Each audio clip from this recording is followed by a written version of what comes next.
Right now, I'm not teaching the mathematical economics, the other subject. There's a PG level. Right. From the department, like 5 or 6 of them from the department faculty, and then we have students, PG as well as undergraduate students. The interns We give them internship certificate if they work with PG. How long?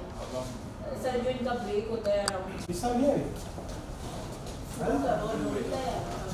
SF Sharma ji का तो मिल. Yes.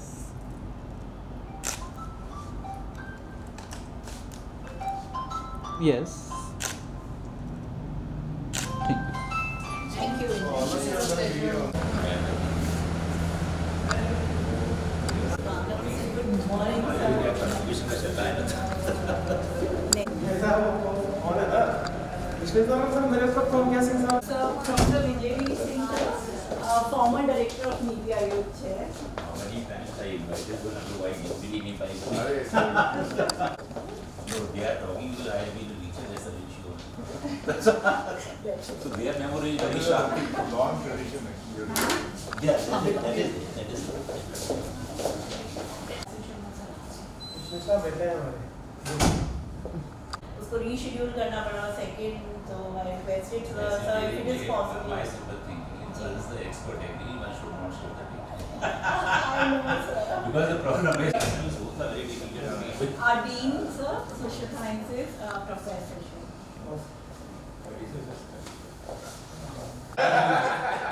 मैं मिता से ही कह रहा था कि अभी ये चीज अपनी पढ़ाई लगने लगी है.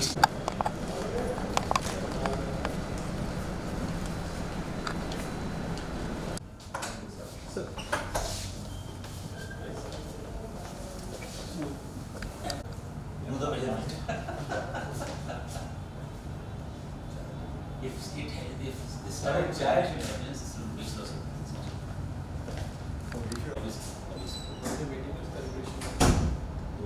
So you are on UGC. Section 12B. Yes. No, 12B we have social validation 12. Other than all those states. All over there is the same. Except central institutions, funding is education. No, IITs, IIT Jaipur has been आजकल math में बहुत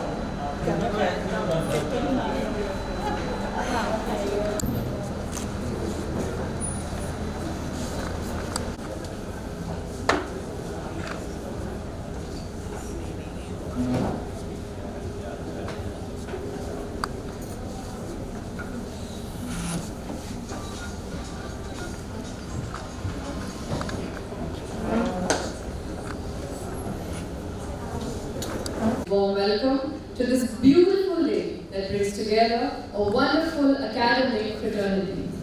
I am Aliza Fatma, and today I have the pleasure of being here with you. So once again, I welcome you all to the 9th Professor Raj Krishna Memorial Lecture 2022. This lecture is 9th in the series of lectures on pertinent topics of economics organized by the NITI Aayog Chair, University of Rajasthan, in the cherished memory of one of the most revered and renowned teachers of our Department of Economics, late Professor Raj Krishna. Before proceeding, let me take the pleasure of telling you that this room has previously been graced with the lectures of many distinguished personalities, including Dr. C. Rangarajan, Dr. Montek Singh Ahluwalia, Professor Ajit Ranade, Professor Y.K. Aayog, Professor Jagdish Bhagwati, and other eminent scholars. Continuing the legacy, today we have among us one of the brightest minds of India, Dr. Ajit Ranade, who will be enlightening us on the topic Rising to the China Challenge. Also, we are fortunate to have among us Professor Rajdeep Jain, Honorable Vice Chancellor, University of Rajasthan, Professor S.L. Sharma, Dean, Faculty of Social Sciences, University of Rajasthan. We have with us Professor Rameshwar Jha, Head of Department of Economics, University of Rajasthan. We also have with us the former Director of NITI Aayog Chair, Professor Vijay Singh. Singh sir is presently working as the President of Vivekananda Global University. So without any further ado, let's get started. Ajit Ranade and the other dignitaries seated on the dais to kindly light the auspicious lamp and offer floral tribute to late Professor Raj Krishna as a token of remembrance. A symbol of auspiciousness, prosperity and abundance. Shubham Karoti Kalyanam, Arogyam Dhan Sampadah, Shatru Buddhi Vinashaya, Deep Jyotir Namostute. I fold my hands before the light, prosperity, auspiciousness, good health, abundance of wealth, and destruction of the enemy's intellect.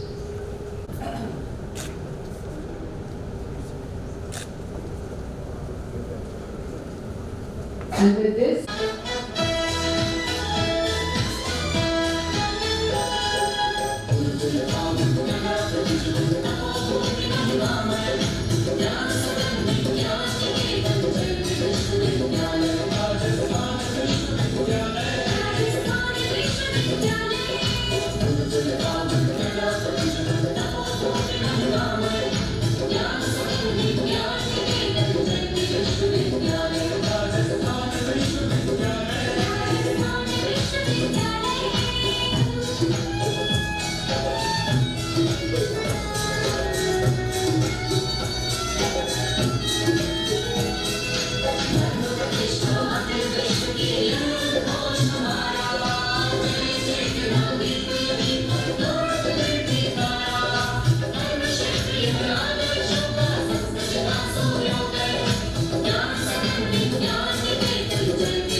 thank you everyone.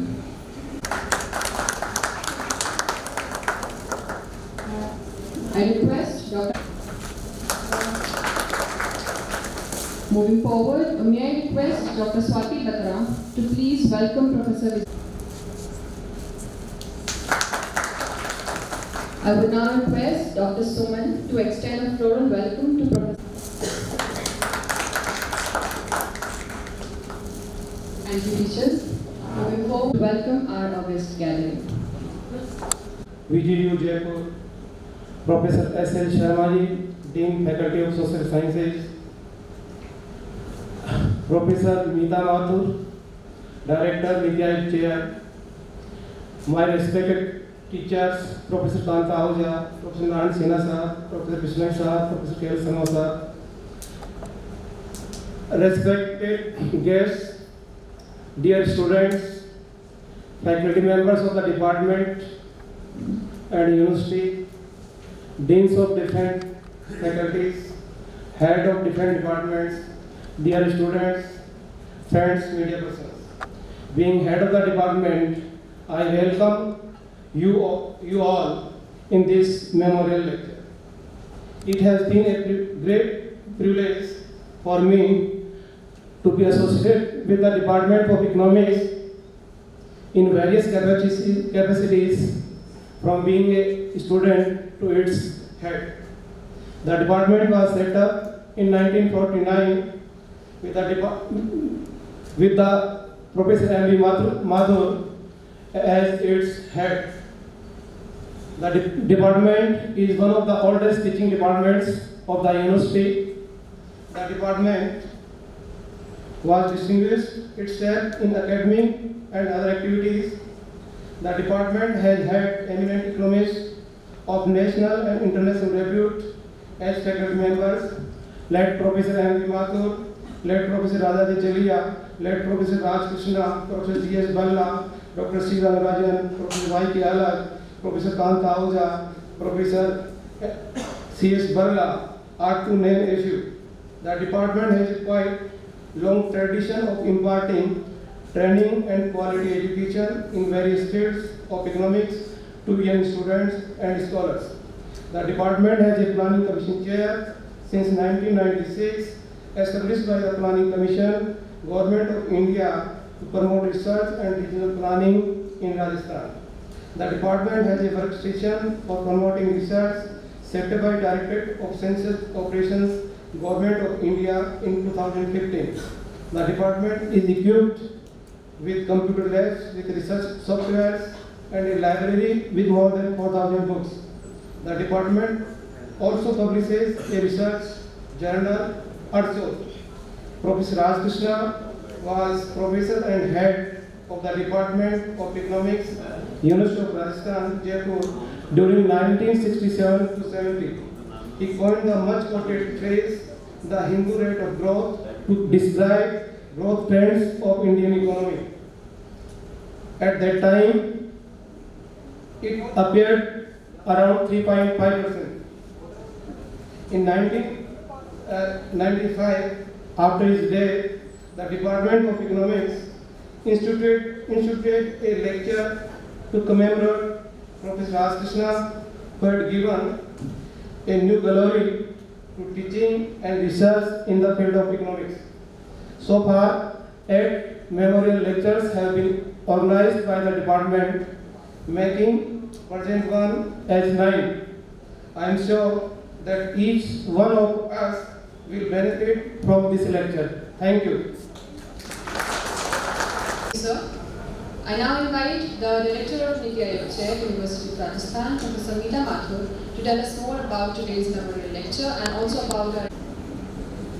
A very good morning to all and special thanks for being here. I welcome Honorable Dais, my seniors, my teachers, my colleagues present here and the students. This is indeed a very special day for us when we remind ourselves of the great vision and immense contribution of late Professor Raj Krishna. It's a great privilege to have amongst us today Dr. Ajit Ranade, a brilliant scholar, noted political analyst, and a popular columnist. Dr. Ranade will be delivering the lecture today. Being Vice Chancellor of Gokhale Institute is quite prestigious. The institute was set up in 1930 by the Servants of India Society, founded by Raj Krishna Gokhale, and is perhaps India's oldest institution doing economic research. Dr. Ranade is a B.Tech from IIT Mumbai. He is an alumnus of IIM Ahmedabad and has doctoral degree in economics from Brown University in United States.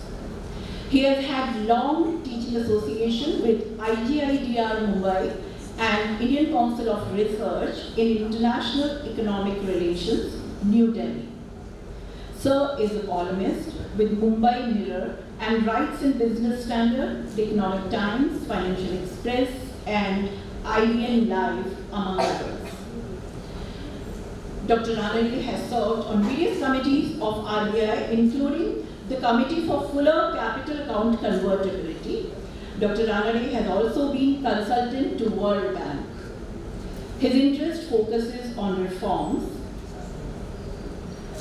He is co-founder of Association for Democratic Reforms, which is an Indian civil society group vying for transparency in politics of India.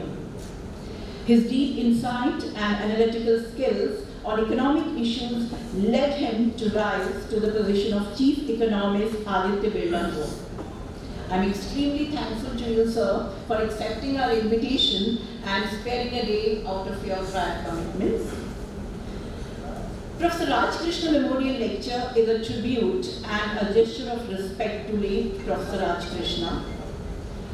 My teachers and my seniors say that he was one of those very rare persons who imbibed in him high academic achievement, a passion for teaching, and a tremendous sense of humor. He coined the much quoted phrase, the Hindu rate of growth, and drew pointed attention to India's growth performance. After being awarded PhD degree from University of Chicago in 1961, he joined Institute of Economic Growth, New Delhi. Professor Raj Krishna in 1965 was appointed a member of the newly constituted Agriculture Prices Commission. He resigned the membership of Agriculture Prices Commission in 1967 and joined our Department of Economics as a professor and head. He gave his valuable services till 1975. It was indeed a golden period for teaching and research in the department. We get to know so much about Professor Raj Krishna from our teachers and our seniors. And I would like to share that my research, my PhD supervisor, Professor Narayan Sinha, did his PhD under Raj Krishna sir. Sinha sir is here with us, and I'm sure sir can talk hours together about Professor Raj Krishna. His academic excellence and his teaching made him very popular among students as well. My revered teacher, Batra sir is also here with us today. And so many times he shares his memories of the days when he was a student of Professor Raj Krishna and how he would humorously call him Babu, if I'm right, sir. And he would, but at the same time, although he was humorous, but at the same time he was very assertive and very strict with his students. And being a very disciplined teacher, he expected his students also to reciprocate the same way. Sir बताते हैं कि अक्सर Sunday को भी राज Krishna sir class रखते थे और अगर स्टूडेंट्स नहीं आते थे तो he high handedly treated them and he would scold them कि देखो जो आप कहते हो कि अमेरिका इतना आगे क्यों है हमसे, यूनाइटेड स्टेट्स इतना आगे क्यों है हमसे, तो I have seen that people there are very discipline, very committed. और जब तक हमारा कमिटमेंट नहीं होगा हमारे काम की तरफ, हमारी पढ़ाई की तरफ, तब तक हमारा देश आगे नहीं बढ़ सकता. तो अगर मैं किसी बारिश के दिन छाता लेकर क्लास के लिए आ सकता हूँ तो आप भी क्लास अटेंड करने के लिए आ सकते हैं और आपको आना चाहिए. Leaving a mark in the department, he then later joined University of Delhi. For some time, he also worked as director of the Agriculture Economic Research Center in New Delhi. He was appointed member of Planning Commission and 7th Finance Commission of India. After relinquishing the membership of Planning Commission, he accepted a short-term assignment with the World Bank. He had gone to Rome on project assignment with Food and Agriculture Organization of the United Nations, where he breathed his last in 1985. His collection of papers, Selected Writings, was published in 1995 by Oxford University Press. The book is edited by his son, Professor Raj Krishna, who teaches at Penn State University of America. And it would not be an exaggeration to say that he was a great man to learn from. Now, I would like to invite Dr. Ranade to deliver his memorial lecture that we organized in the fond memory of late Professor Raj Krishna. Sir. Honorable Vice Chancellor, Professor Jain,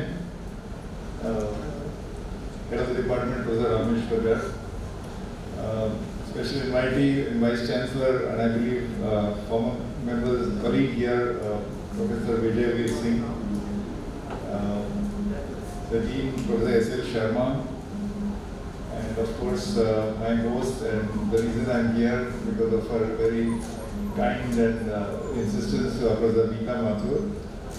Other dignitaries, particularly the students of Dr. Raj Krishna, Professor Raj Krishna were here. I got to meet Professor Kanta Ahuja and of course Professor Sinha, and of course other faculties, students, especially students, and thanks Alinda for the kind introduction.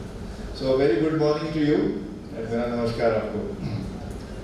You know, Raj Krishna is known, most people in India have heard his name because of his famous quip. As Professor Mathur said, and even I was talking to Professor Aayog, it was said in a very lighter vein. तो देखते हैं कितना भी कोशिश कीजिए. I hope it's okay if I break into Hindi बीच में. अभी मैं राजस्थान में आया हूँ तो कितना भी कोशिश करें, कितना भी दम लगाए, huffing and puffing, तो ये 3.5 का हिलता ही नहीं है स्पीडोमीटर. तो he said कि जो भी करो ये 3.5% का एक ग्रोथ रेट है. So ये तो मतलब इंडिया का एक DNA में है. So he must have said it in a matter of, as you said, it is a quip. ये तो एक हिंदू rate of growth है. And but what I find remarkable, so what he meant is कि ये कुछ होने वाला नहीं है. कुछ भी करें, कितना भी कोशिश कीजिए, 3-3.5 की doesn't seem to move the needle. कितना भी गाड़ी को तेज चलाएं. But what I find remarkable, and I don't know if anyone has mentioned it, this must have been, Professor Mathur, it must have been said in 67, right? You said he was here for those 3 years. 70. 78, acha. So still, I think what I find remarkable is that he said it in the 70s, when people did not have the yet acknowledgement or awareness that India can grow much faster. See, you get frustrated with 3% growth only if you know that something is going to be, is much more, potential is much more. So I think the impatience with low growth was expressed very early. I think that is my takeaway. That, just I am reminded, there is a conversation between an optimist and a pessimist. So optimist बोलता है कि isn't it great? India there is inflation is only 6-7%, and our growth is now 6-7%, and foreign exchange reserve is 6-7%. Optimist बोलता है. So pessimist बोलता है, yeah, I'm afraid that's true. मतलब, for those of you who don't get the joke, बस इतना ही. 6-7% में क्या बड़ी बात है? Why can't we grow at 10 or 12%? So the pessimist thinks that 6-7% is not so good, and optimist thinks the fastest growing. So I'm saying this, what I find remarkable about the quip, because we are here to honor Professor Raj Krishna's memory. The quip, to me, the remarkable thing is the impatience that the quip implies, at least in my mind, in my interpretation, and that India can grow faster, and that is true today also. That we always seem to punch below our potential. And today's topic, of course, is the rising to the China challenge. So we have much of today's talk is going to be about our neighbor, and of course there will be some discussion and mention of the growth rate. So here is India, which is growing below potential, and here is China, which is obviously has realized a much greater part of its potential. But before I go further in the topic, I also want to mention that I'm really thankful and privileged to be giving this Raj Krishna Memorial Lecture. I don't know if you know that his son Ajit Krishna, who is a professor of game theory in Penn State, in Pennsylvania State University, his wife is also a game theorist, and I think maybe I may have been his classmate. Her name is Krishna, and she is from Pune. She is a Marathi-speaking lady, girl, and Maharashtrian from Pune. And I have come here from Pune. So in a way, हम लोग उनके समधी हैं, Raj Krishna के. So I feel there is other connection with Raj Krishna. But of course, in my PhD days, I did a lot of my work was on game theory. So I did follow the work of Vijay Krishna, not his father. So thank you for inviting me. So I'm going to speak for about 35-40 minutes, and I do want to leave some time so we can have an interaction, perhaps a Q&A. I had requested Professor Mathur, and if that's okay with you, I think we can utilize our time more effectively if we have a dialogue rather than just me. Up to lectures, तो बहुत सारे सुनते हैं, with due respect to all the teachers who are here. But let us have some time for a Q&A. So rising to the China challenge, the topic I've chosen is because it is, all the words are important. Of course, China.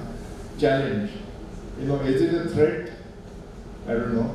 Is China a threat? Is it a menace? I don't know. I think let's call it a challenge.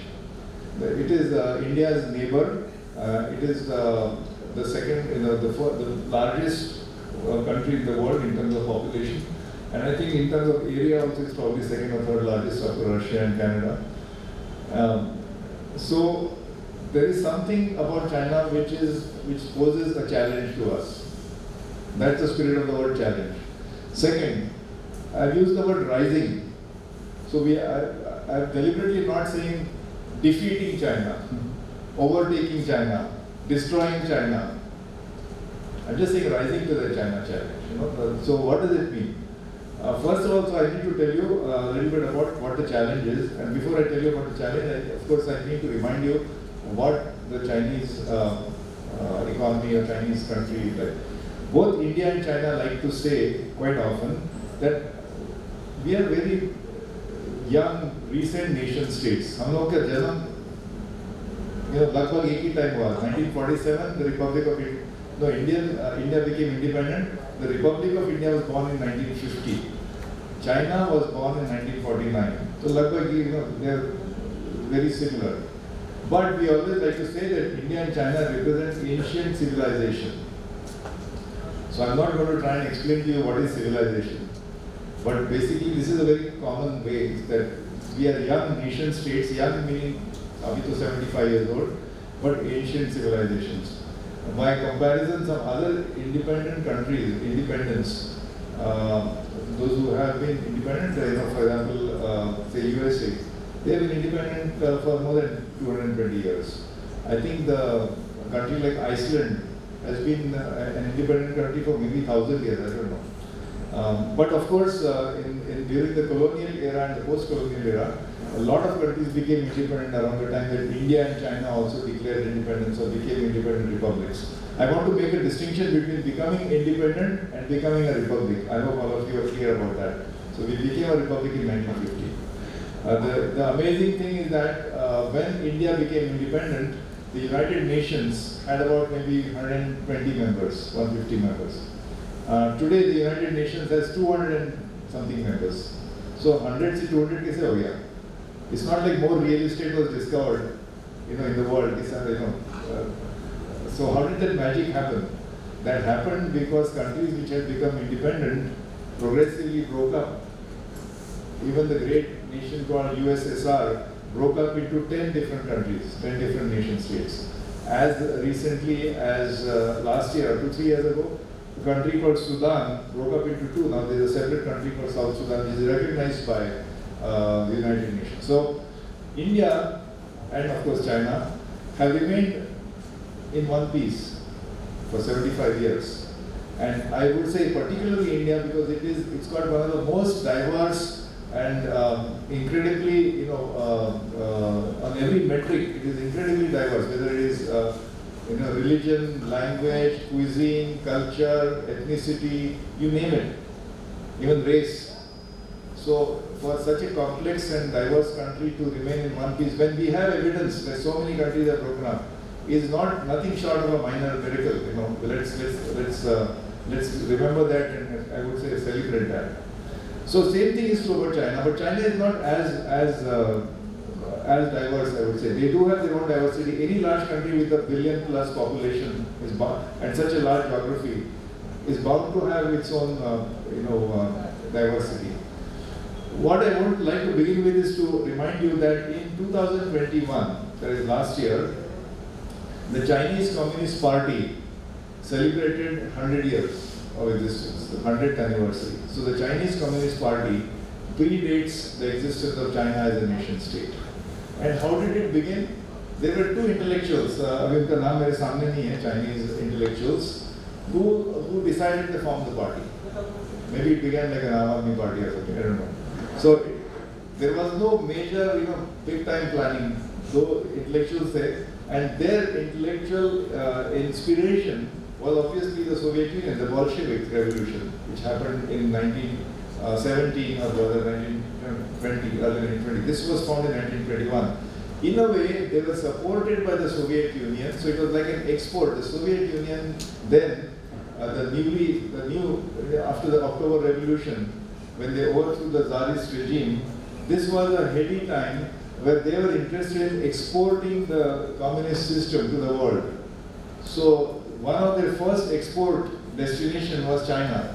It was not like China was communist before that. I'm just trying to remind. This is, of course, those of you who are students of history, आपको ये पता है, but it's worth reminding you. So 1921 में ये दो लोगों ने, दो intellectuals ने शुरू किया, and then of course that movement started growing. But the Chinese also, by the way, had a huge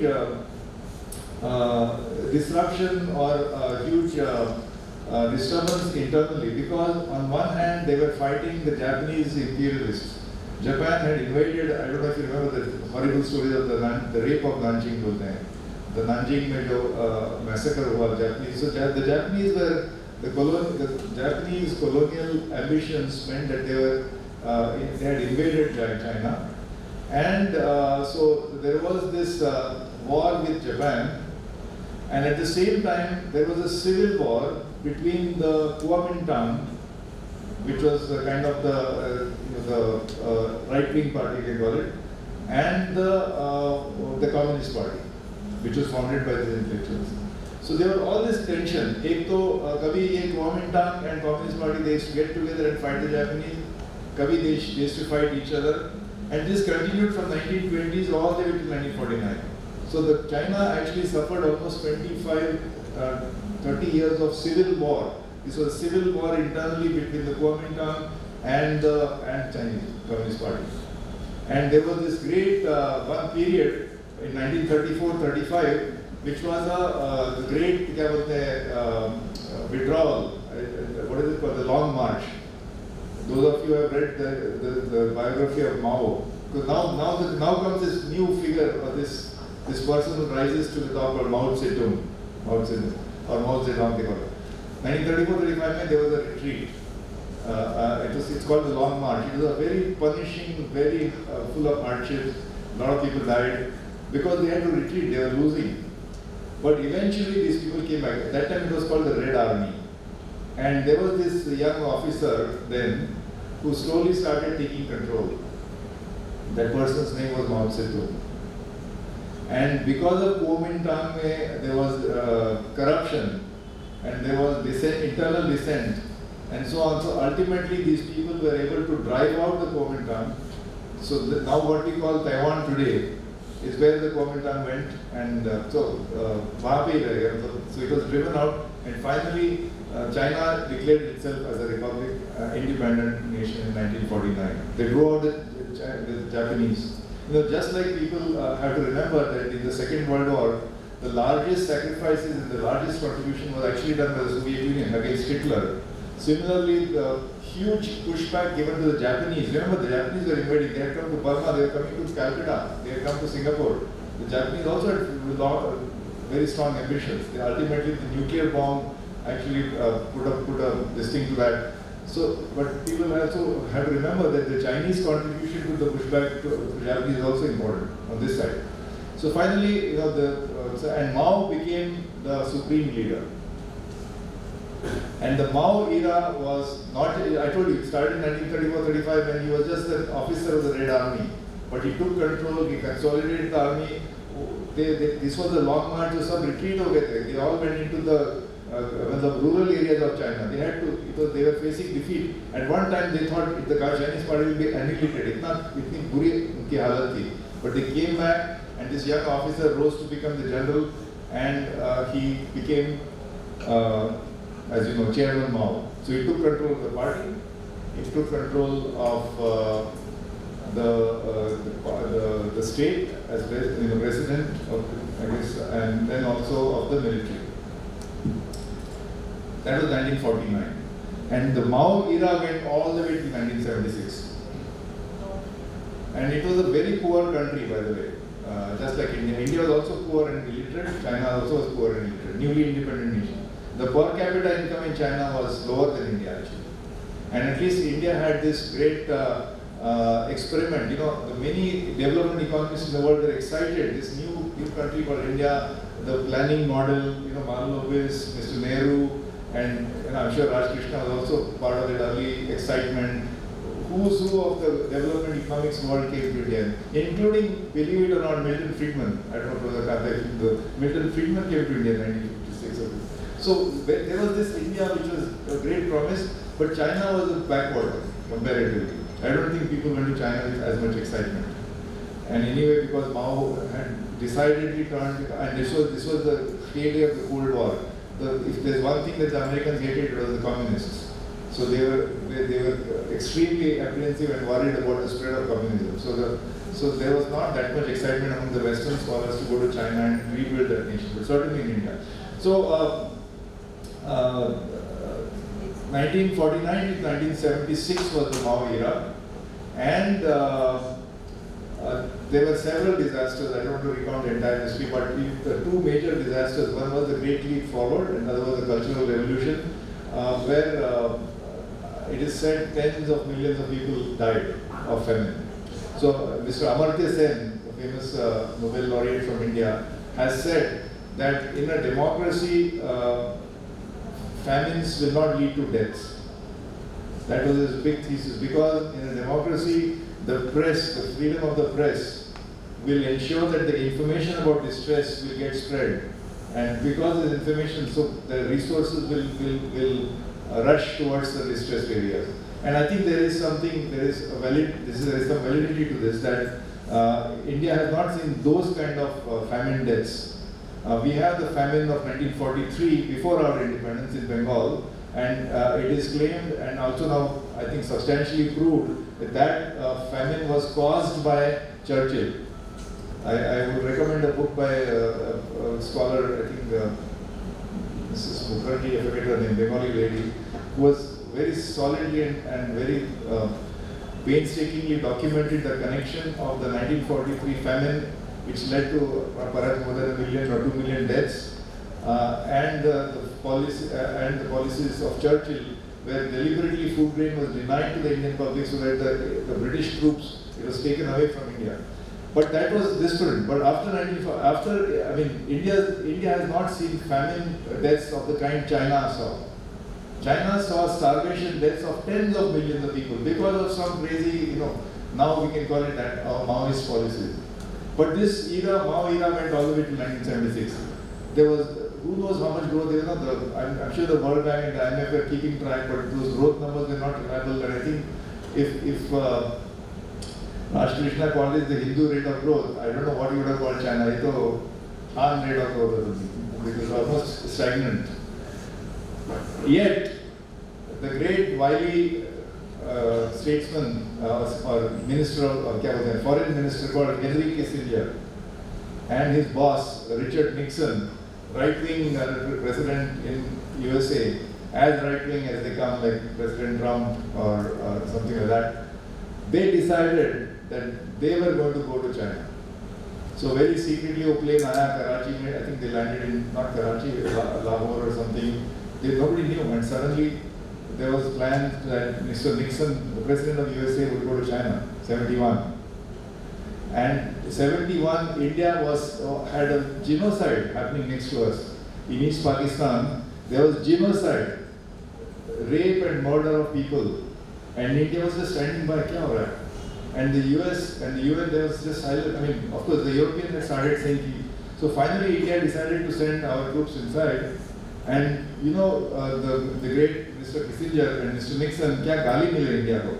They said, you are sacrificing the sovereignty of another nation. How can you invade vis-a-vis Russia is invading Ukraine? They equated the villainy of India with that.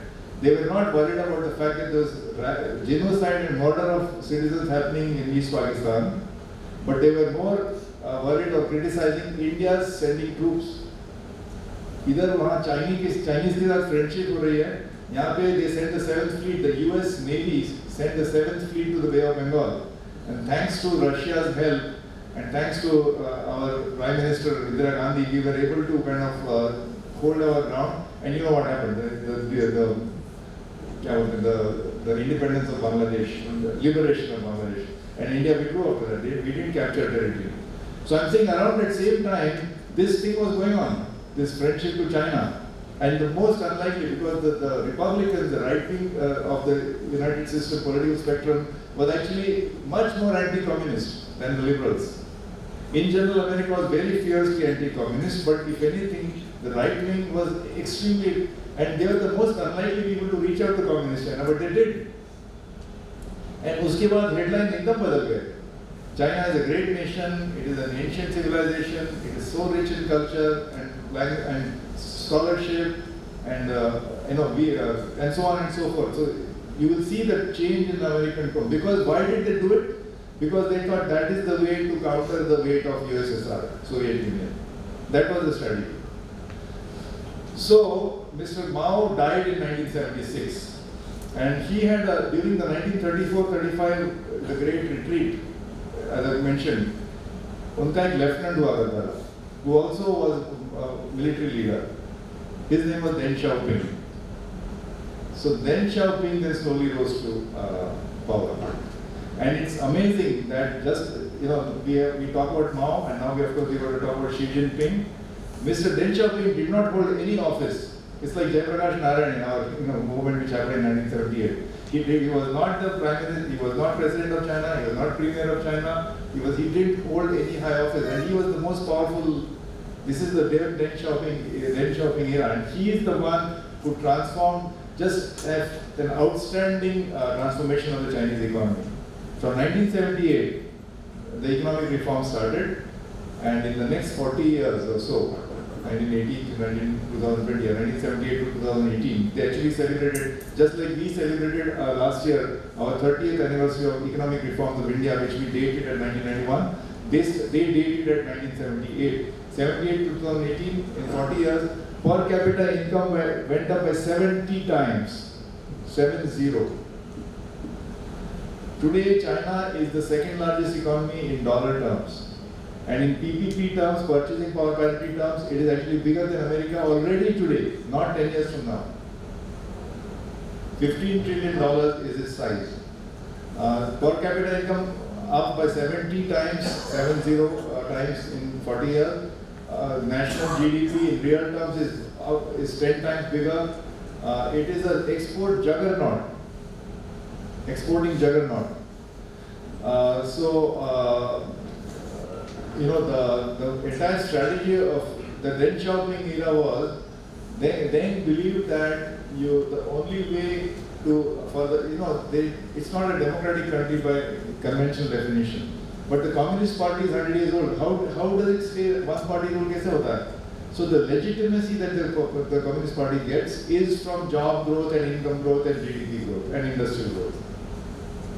So GDP growth consistently has been 10% for 30 years out of those 40. Real GDP, not nominal GDP. Net of inflation. And basically they were able to take some 300 to 400 million people from the rural areas into urban areas and into industrial clusters. See, I want to say why China is a challenge, because the topic is how do we rise to this challenge? You have to see the transformation of the economic transformation of China. That they have managed to take 300 to 400 million people out of poverty, out of rural areas, in decent jobs, in industrial zones. The per capita incomes have gone up. GDP has been consistently at 10%, now it is at 8 or 7%, and the investment to GDP ratio was as high as 50%. Our investment to GDP ratio in India is about 30 or 29, 28% now. During 2007-8, we peaked at 36, 37%, but we are down to 29 now. China has consistently been 50%. Thoda kam ho gaya, 45 hua. So basically, if you're just, what is investment? Investment is nothing but tomorrow's growth. When you invest more, you get more growth tomorrow. So consistently, the hugely, if you look at it from a sort of a lens of, if you look at national income and divide it into two kind of claimants to that income, labor and capital. This is not Marxist economics. I'm just saying, pura GDP is nothing but national income. It goes to two classes. It goes to labor, it goes to capital. So if you say the same thing in a Chinese context, I was saying, I'm saying that this entire GDP is growing at 10%. Okay? Some of it is going to labor, some of it is going to capital. Guess what was the rate of growth of GDP was 10%. What was the rate of growth of wages, real wages of workers in China during those 30 years? Answer, 0. Real wages were increasing at 0. So therefore, workers were getting jobs from 0 productivity in rural areas to some positive productivity in urban areas, in the special economic zones, industrial clusters. But the wage growth of industrial workers in China was nearly 0 for a long time. Yes, it is हो सकता है, because they were getting livelihoods, they were becoming economically independent. So bulk of the national GDP was going, the profitability was actually being enjoyed by capital. But the capital was owned by PSUs, public sector units. It was all, dominated by public sector. So the entire profits of the public sector were being replowed as investment. That's why the investment to GDP ratio was high. That was the strategy. Growth was basically fueled by, and because wage rates were kind of stagnant, therefore, not surprisingly, the consumption to GDP growth ratio of China is even today at around 37-40%. It was for a long time just 33%. India's ratio, with a much lower income, our consumption to GDP ratio is something like 67%, I think, 65-68%. So we are double of China, even though our incomes are much lower, because we are a consumer-led economy. But China को दबाया गया ना. The people who lost out with the 110 million workers, because if only their wages had risen faster, you would have more richer people in China. But the Chinese are anyway happy because their incomes are much higher. Even their so-called slow growth of wage rate, even then their per capita income is 4 or 5 times than India. India का अभी $2,000 है, उनका already $8,000, 3-4 times. And the other strategy that the Chinese used was that this entire thing, growth was fueled by export-led growth. The whole kahani is based on export-led growth. So how did they do that? Well, it all started with Nixon and Kissinger, right? उसके बाद तो West was just whining and dining China. कि आओ we are. So then, you know what happened in the Deng Xiaoping era? He said he welcomed the American and European investors. Come and set up FDI here. Come and set up your factories here. Red carpet treatment. People forget, 1978 is the beginning of the Deng Xiaoping era. Just 11 years later, 1989 June में क्या हुआ? 4th of June, the Tiananmen massacre. We don't even remember that now. Actually, the Western observers were seeing कि under Deng Xiaoping economic freedom बढ़ रहा है, शायद political reform हो रहा है, some internal student protest हो रहे हैं. So the West was thinking that when economic prosperity will come to China, it will follow, political reforms will follow, it will become a democracy. But ऐसा कुछ नहीं था.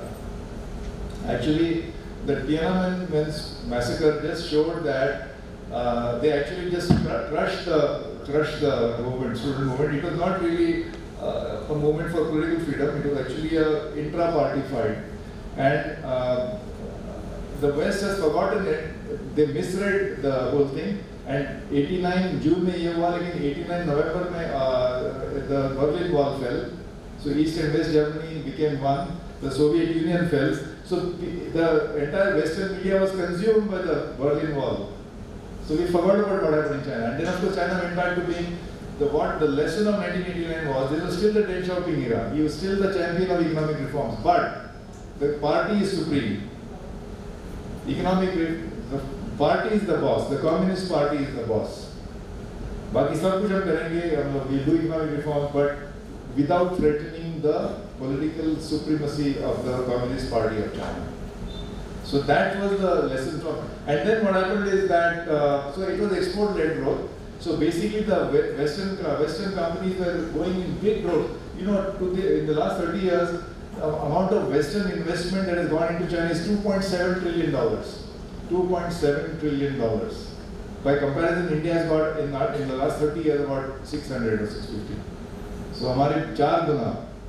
And these are all in the special economic zone. This set up large. We have also learned from them. See, we are actually, I can say it in a lighter way, please don't get me wrong. हम लोग China को अभी तो 2 साल से काफी we are very angry and गाली भी देते हैं, but secretly we admire them. I suspect a lot of people see SEZ policies also we have borrowed from them. Many things we think scale करना चाहिए, supply chain होना चाहिए, export-led growth. These are all the ideas that China practiced it for 3 or 4 decades. The strategy was export-led growth, which means that you keep wages low, I told you. You keep the exchange rate low, artificially suppressed. So actually the people who suffer are the people of China, because for them foreign goods are always going to be expensive. Agar aapka exchange rate, so much dollars are going into China, yet their exchange rate is not appreciating. It is kept depressed. But that undervalued currency and liberal policies on SEZ and export focus, relentless focus on exports, that is the secret. That carried on for 3 decades. And other countries are also, of course, the Chinese learned it from the Japanese, uske baad Koreans, the Malaysians, the Thai, all the East Asian miracle countries, they followed the same template. I don't think it is possible for India to follow it in the same scale now, because the world is different. But that was going on in China. I must tell you that when it came to India-China, India in 2001, India was destination number 19 in Chinese exports. So India it was the 19th most important country for the Chinese exporters. By 2000, that was 2001. By 2015, we were number 6 already. So India's growth during the 2004 onwards, growth hua hamara, that started becoming very important to the Chinese. So they started paying attention to India also as an export. I'm sure in this room, everybody has a mobile phone. I won't be surprised if more than half or 3/4 of the phones are made where, or majority, even though they might be assembled in India. So India's importance to China also increased. And if you in 2020, so basically in 1988, so Deng Xiaoping started in 78. In 1988 December, Prime Minister Rajiv Gandhi, he went to China. First head of state, first Prime Minister to go after the 1962 India-China war. Why? He said कि हम लोग पड़ोसी हैं, and we have border issues. We have never settled the border. It's from British times. तो अभी पाकिस्तान के साथ भी नहीं हुआ. तो उन्होंने कहा कि let us keep the border issue, उसको हम सुलझाएंगे, but let us pursue on other grounds, in other dimensions like trade, commerce, investment, even cultural ties. So that was his historic visit to China. It was 1988, 1989 में Tiananmen हुआ, but 88 में, and then progressively we signed many agreements with the Chinese. देखिए गर्मा गर्मी होगी, मतलब border पे एक दूसरे को घूर घूर के देखते हैं सोल्जर्स, लेकिन बंदूक नहीं चलनी चाहिए. Secondly, no troop build-up should happen. So we signed many such agreements. Unfortunately, in 2020, in May, first of all, in Doklam is not part of India, it is part of another country called Bhutan. 70 days तक चला, उनके बहुत सारे troops आए, कुछ road building शुरू हुआ, तो India objected, and very patiently we were able to defuse that situation. That was 2017. But in 2020, in the month of April, May, June, 50,000 Chinese troops came. And I don't know why, that was the period of COVID. So whatever reason, 20 soldiers died. मतलब जो नहीं होना चाहिए था, 50-40 साल नहीं हुआ कि there was गर्मा गर्मी, and we had a mechanism to defuse the situation by escalating from the border to the army generals to Delhi to phone call, Beijing, कुछ ना कुछ करके भी तरीका था. But in June 2020, we were not able to prevent casualties.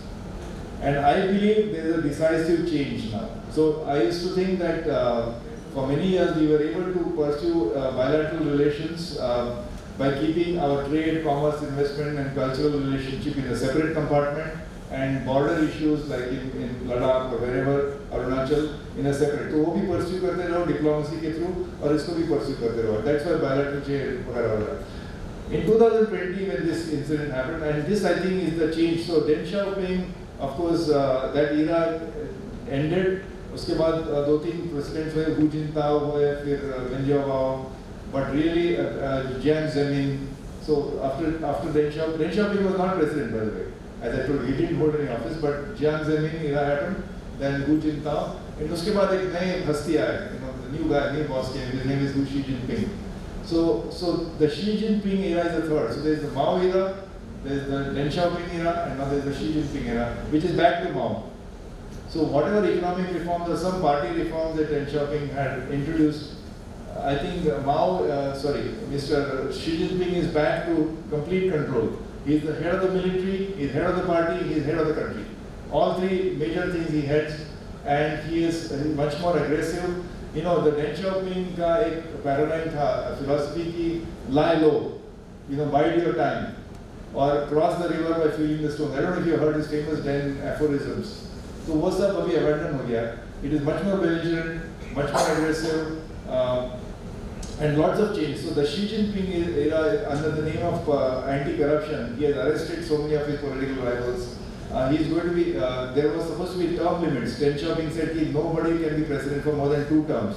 5 साल. उसके बाद नहीं. That also may be sacrificed. That principle. So I think there is a decisive change, and that is what I mean by the China challenge. That all these years, I told you in 2001, India-China trade was $1 billion. Bilateral trade. By 2015, it was 100 billion. 100 times growth in 14 years. Of course, it was asymmetry. There were much more imports from China into India than India's exports to. But thankfully, from 16-17, 17-18, 18-19, before Galwan happened, before the Ladakh incident happened, India's exports to China were actually increasing. Dhire. Because that bilateral trade deficit was come karna hai, it was agreed on by both sides. But now things are different. Unfortunately now, so what does this Chinese challenge mean? Basically, I feel that we are in a different era. Even in 2020, when this thing was happening, India's #1 trading partner was China. Even in 2020. ठीक है, 2021, that is in May we banned all the Chinese apps. In March we said no Chinese FDI allowed. Then we made it difficult for other investments to come in. So मैं सोचा कुछ होगा. 2021, #1 trading partner of India, China, and 21 is 20% more than 20.